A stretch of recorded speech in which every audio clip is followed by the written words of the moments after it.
17 minutes à ce que je vois. Et ouais, Tanahashi, c'est du très bon travail. Il n'y a pas grand-chose à rajouter. Voilà, et ça fait une sorte de bonne, ouais, un bon encas, tu vois, une bonne pause, entre guillemets, parce que c'est quand même New Japan, une bonne pause entre la première partie et la dernière partie des doubles main events, les deux gros matchs, dont un que j'attendais particulièrement et qui n'était pas un main event. Okada, Kazuchika, qui affrontait Elevated, Elevate. 5 years ago, Will Ospreay was hand-picked to come to Japan, to come to New Japan, to join Chaos in the junior heavyweight division by Kazuchika Okada. Since then, Will Ospreay a changé de musique. Will Ospreay a changé de musique. Ah.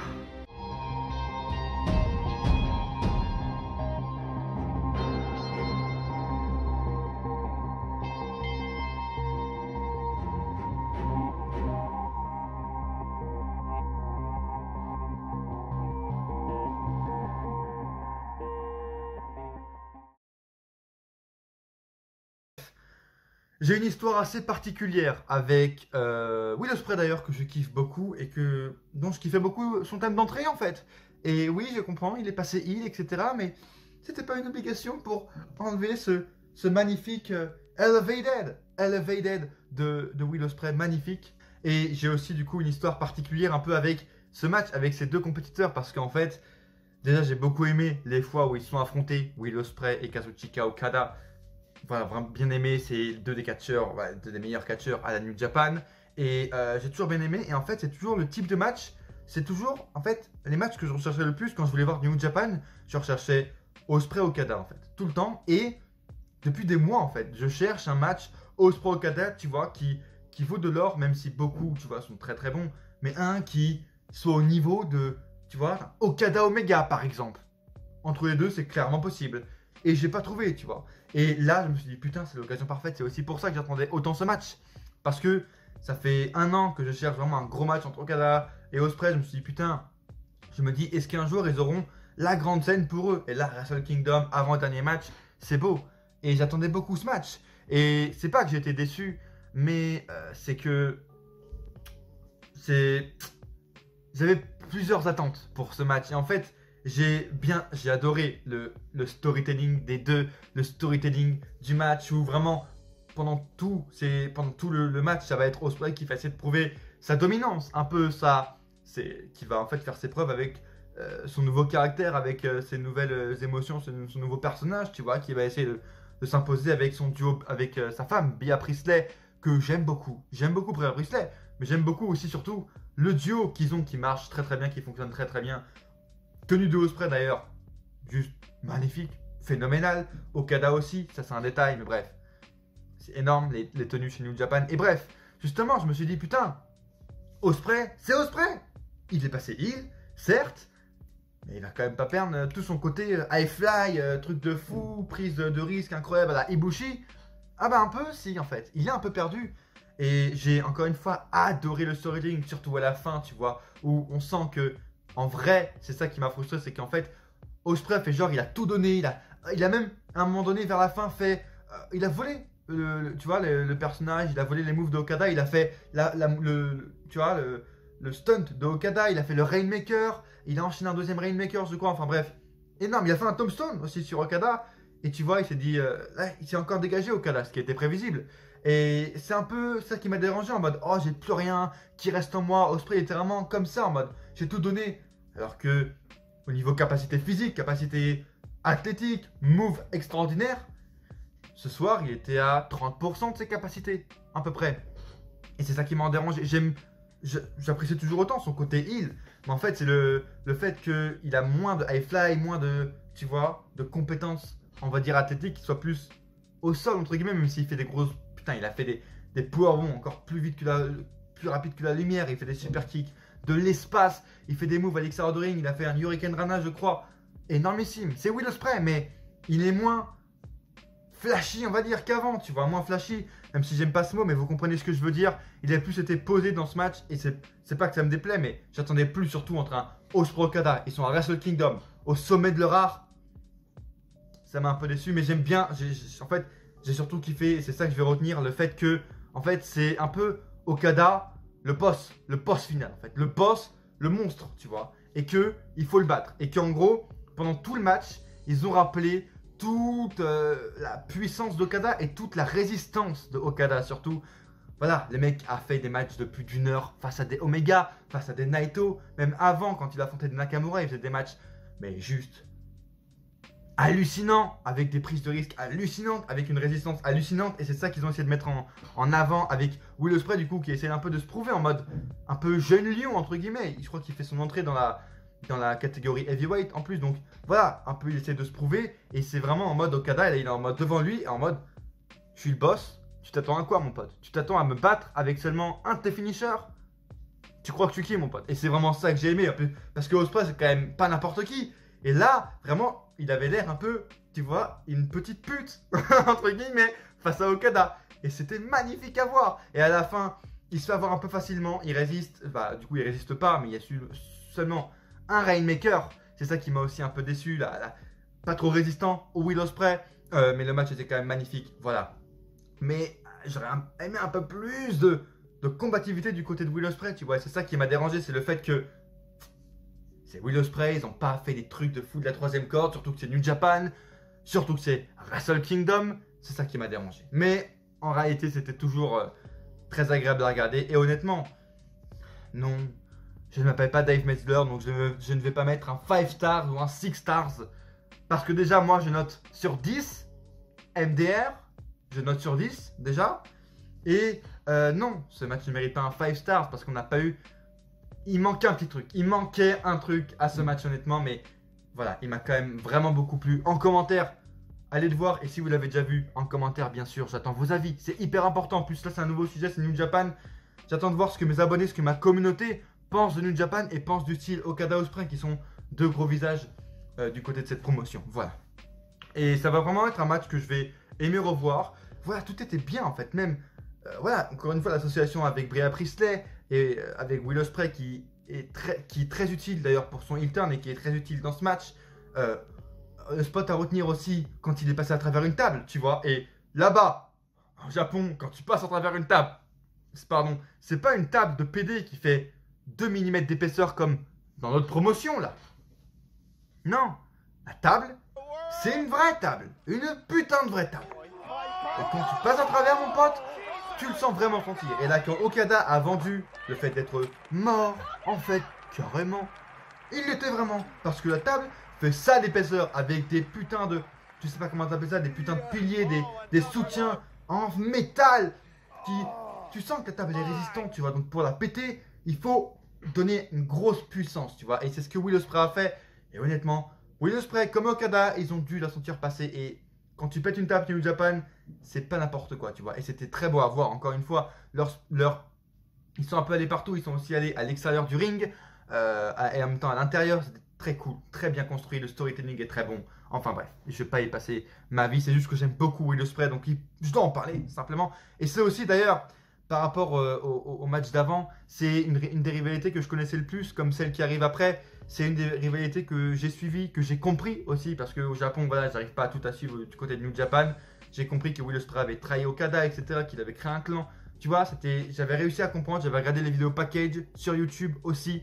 Donc c'est une des seules rivalités que je pouvais vous expliquer et que, en fait, c'est le seul match que je pouvais vraiment essayer de comprendre en mode, ok, est-ce que c'était utile à la rivalité? Est-ce que ça t'est bien fait par rapport à ce qui s'est passé, etc. C'est par rapport aux autres matchs où justement je suis allé un peu plus vite. Là, c'est un peu plus de temps parce que c'est de la rivalité que je connais, c'est des catcheurs aussi que je connais plus, tu vois. Un peu comme le main event, le premier main event de ces deux nuits qui arrivent juste là. Les deux titres sont en jeu, titre IWGP et titre intercontinental IWGP. Et j'avais pas compris au départ. J'avais compris qu'il y avait juste un titre en jeu et c'était le titre intercontinental. Mais non, non, non, pas du tout. Rien de ça. C'était bien les deux titres en jeu. Kota Ibushi, Tetsuya Naito. 30 minutes. Enfin, pas trop vite. 30 minutes, mais qui sont passées comme le match d'avant, assez rapidement, très rapidement, et qui ont été bien kiffantes. Et c'est bon, on va direct passer au point négatif. comme le match d'avant, j'attendais un peu plus de la part d'Ibushi et de la part de Naito. Ils ont fait encore une fois des prises de risque de fou à l'extérieur, des Hurricane Rana, des malades à partir de l'apron. Ils sont tombés sur des nuques. Mais des fois, il y a des nuques qui ont eu mal, qui ont crié fort. Les nuques, elles sont pas restées fortes pour le coup. Elles sont pas restées legit, comme j'aime le dire. Bref. Mais le match, voilà, par rapport à ça, Ibushi n'est pas allé à ce que de ce que je trouve, de mon point de vue, n'est pas allé au bout de ses capacités comme il aurait dû l'être. Naito fait du Naito. Honnêtement, j'aime pas Naito, je vais vous le dire concrètement. J'aime pas son style, j'aime pas son personnage. J'arrive pas à me faire un Naito. Voilà, c'est comme, je sais plus qui, j'avais dit comme Taichi, mais voilà, Naito, j'y arrive pas. Mais j'ai quand même réussi à me mettre dans le mal parce que Naito arrive à mettre ses adversaires en avant et arrive à bien. Et encore une fois, ce main event, comme le match d'avant, j'étais beaucoup plus investi, encore une fois, que les autres, même si les autres, j'y étais aussi, tu vois. Mais là, je comprenais aussi l'histoire et j'ai pas suivi, mais j'ai compris en fait l'histoire et je connais le fait que, en fait, ça fait déjà 3 ans que Okada est dans le main event, 3 ans au moins, ou 2 ans qu'à Wrestle Kingdom, il affronte le champion, soit IWGP, soit poids lourd, et qu'il n'y arrive jamais à convaincre, à combattre et à vaincre le champion à Wrestle Kingdom. Ça fait 2 ans, je crois, d'affilée qu'il gagne le G1 Climax, et du coup qui permet d'aller affronter le champion à Wrestle Kingdom. Et il n'y a jamais à Wrestle Kingdom, il arrive à battre le champion, jamais il arrive à aller au bout, tu vois. Et donc j'avais compris l'histoire, j'avais compris l'importance, tu vois, du fait que là, putain, s'il prend le titre d'un coup, c'est une belle histoire qui se raconte, tu vois. Et le match va jouer de ça, tu vois, des bons near fall magnifiques comme on a l'habitude de voir à 2,98,97. En fait, comme on a l'habitude de voir sur New Japan et qui sont très très appréciables, qui me font oh, tu vois, en mode oh, ah bah non, tu vois, ce que je connais plus chez l'autre promotion là, des near fall exceptionnels. Voilà, le match était. Qu'est-ce que je pourrais dire de plus? Le storytelling est énorme. Le storytelling de Kota Ibushi, c'est à étudier. C'est à étudier. Bref, un peu plus pour revenir au match. Également, du travail à l'extérieur du ring, du travail à l'intérieur du ring. Les deux sont en complète alchimie. Je ne pense pas que ce soit une surprise pour ceux qui regardent New Japan. Pour ceux qui ne regardent pas New Japan, allez juste voir un de leurs matchs. Les deux sont en complète alchimie. C'est très beau à voir. Les deux étaient face du coup. Et à la fin, après, je crois, il a tenté. Il a résisté à deux finishers de Naito. D'ailleurs, c'était voilà, un truc incroyable, un truc de fou, la foule est en délire. C'est ça aussi qui m'a donné envie de revoir New Japan, c'est le public, bordel de merde. Et ouais, à la fin, du coup, grosse excitation, il résiste au deuxième finisher. Et puis au Ibushi, tu vois. Et à un moment, je crois que c'est juste après le deuxième finisher ou juste avant, un moment de silence, tu vois. La salle est complètement calme. Et là, t'as 45 secondes de matraquage de mâchoire. Tu comprends ce que je veux dire? Un silence complet dans le Tokyo Dome. Et pendant presque 1 minute, boum, coup de coude. Isaran, Naito rend, Ibushi rend.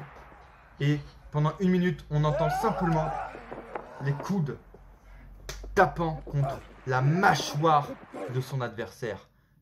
Avec les tu vois, les cris de puissance de chacun. Tellement puissant, c'est ce moment-là que je veux retenir. Hyper waouh! Dans une salle hyper large et silence complet, c'est impressionnant à écouter, vraiment. Donc, allez voir ça, c'est juste, tu vois, dans une sorte de, ouais, avant gros finale du match. Et à la fin, du coup, Ibushi, enchaîne un finisher, ça passe pas. Et il enchaîne un deuxième, puis un troisième. Je crois qu'il a réussi même à passer un V-Trigger en hommage au petit Omega, tu vois, à leur équipe. Puis enfin, son dernier coup de genou, voilà, qui est son finish, à ce que j'ai compris. Puis pour la victoire, 1, 2, 3. Et la fin également est hyper émotionnelle. Et d'un côté, c'est le storytelling. C'est le catch qui me manquait tellement depuis 1 an que j'ai pu retrouver. Et c'est également ce que je cherche à New Japan. Parce que, pour faire une petite conclusion, cette première nuit, en fait, était un peu, enfin pas décevante, mais tu vois, il y a 2 cordes qui sont très fortes chez New Japan et qui font leur force. C'est le storytelling, évidemment, qui a été encore une fois très présent et qui a un peu sauvé ce show dans tous les matchs. Le storytelling très très fort chez New Japan, très très bien fait en fait. Et le côté stiff, le côté rude de leur catch en fait. Puroresu. Et je trouve que ça a un peu manqué, tu vois. Je trouve que ça a été un peu mis de côté honnêtement dans cette nuit 1, c'est mon avis encore une fois. Et le storytelling a rattrapé le truc, a rattrapé le machin. Et dans ce dernier match, à la fin, quand Ibushi, ça fait 2 minutes, Ibushi, ça fait 2 minutes que sa musique résonne dans la salle, la cloche a sonné, et le mec, encore fatigué de son match, va tout simplement aller se refaire le tomber à Naito parce qu'il croyait, tu vois, c'était tellement irréalisable pour lui, qu'il était tellement concentré, comme l'a dit le commentateur, sur la victoire, qu'il croyait pas qu'il avait battu Naito, tu vois. Et il refait le tomber, et l'arbitre dit non, c'est bon, t'as gagné. Alors que ça faisait 2 minutes que sa musique retentait, il avait rien entendu, tu vois. Tellement il était concentré. Et ça, c'est du storytelling simplement de malade. C'est du storytelling de l'élite, en fait. Sans jeu de mots. C'est seulement l'élite qui fait un storytelling comme ça. Et le storytelling de Kota Ibushi, oh là là, un truc de malade. Vraiment un truc de fou. Honnêtement, est-ce que c'est un truc de fou le storytelling de Kota Ibushi? Oui, oui bien sûr. Vraiment. Et à la fin, jusqu'au bout, tu vois, à ce que j'ai compris, ça fait au moins, ouais, du coup, 2 ans, comme je vous l'ai dit, 2-3 ans, qu'il essayait de capturer un de ses titres, tu vois. Et c'est justement à la fin, quand il a pris les 2 titres, que j'ai fait merde. En fait, il y avait les 2 titres en jeu, c'est un truc de malade, tu vois. Et c'est à la fin où, même au dernier moment, quand l'arbitre lui tend, il hésite à prendre les titres parce qu'il se dit que c'est pas vrai, tu vois, jusqu'au dernier centimètre, jusqu'à la dernière seconde. On croit presque pas qu'il va aller prendre ses titres, même lui, il lui croit pas, tu vois. Et jusqu'à la dernière seconde, t'as Naito qui vient lui retirer le titre. Quel storytelling. Ça aussi en mode.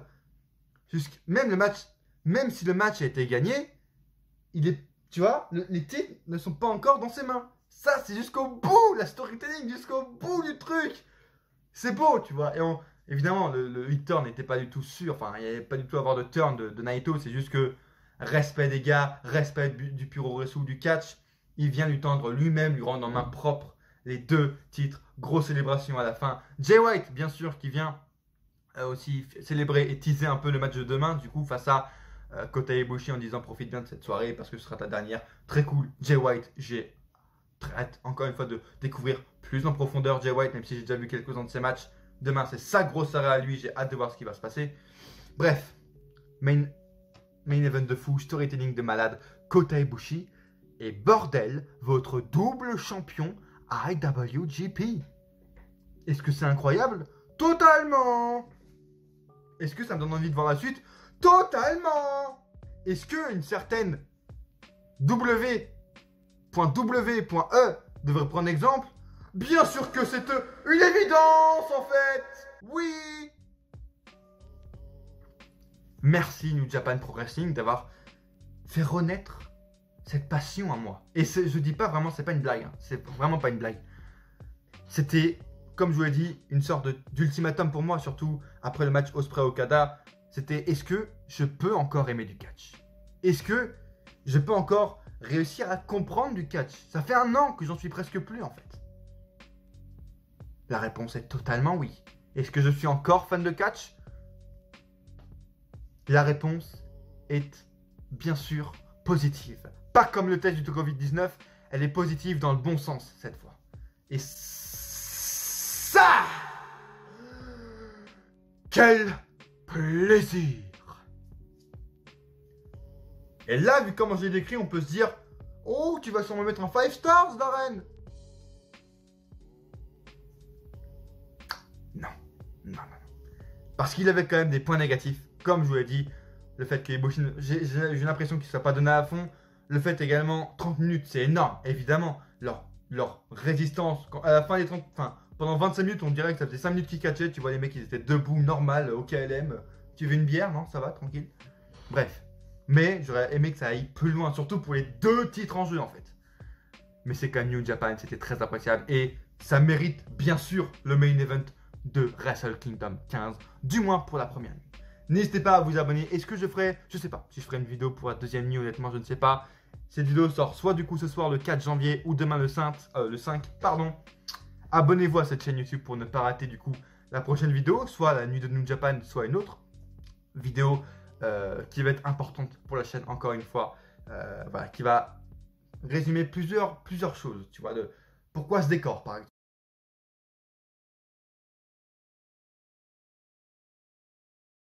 Donc la prochaine fois qu'il y a un quiz de catch sur cette chaîne, ça va mal se passer et il y aura un gros challenge, les gars. parce que je veux du vrai challenge.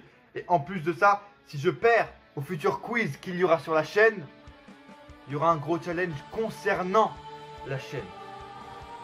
Je prends des risques, mais j'ai pas peur parce que je suis un vrai fan de catch. Abonnez-vous.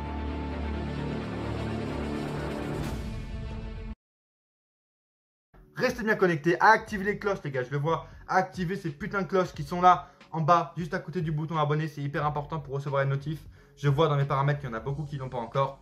Likez la vidéo si vous êtes content de voir ce genre de contenu sur ma chaîne. Et si vous voulez en voir plus, simplement les gars, si vous voulez en voir plus, likez à bombe cette vidéo et commentez, bien sûr, dans les commentaires. Dites-moi si vous avez aimé ce show à Sun Kingdom, si vous avez aimé cette vidéo. Et si vous voulez voir, et si vous aimez aussi le style New Japan, c'est important à savoir. Tout simplement. Abonnez-vous encore une fois. Les réseaux, Twitter, Insta, important. Insta, Darren-AHC. Je le répète ou pas? Darren-AHC. Merci de m'avoir suivi. Et à coup sûr, on se retrouve dans une prochaine vidéo. Ou pas.